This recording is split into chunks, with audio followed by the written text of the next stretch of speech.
Hi, my name is Mahonet.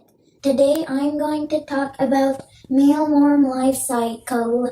The first stage is the darkling beetle lays eggs. The eggs it lays up to 300 eggs at once.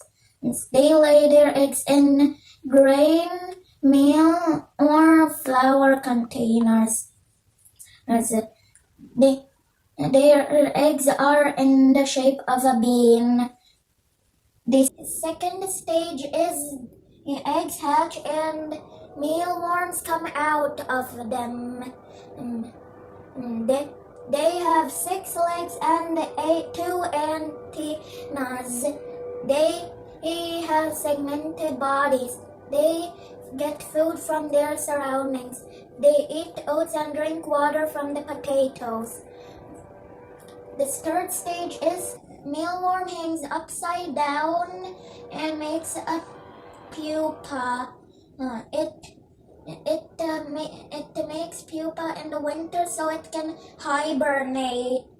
They get rid of their old skin. That's called metamorphosis.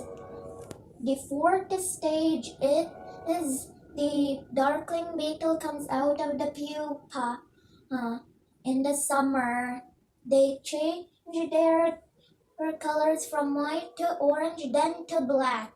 Then the beetle will lay more eggs as the cycle continues.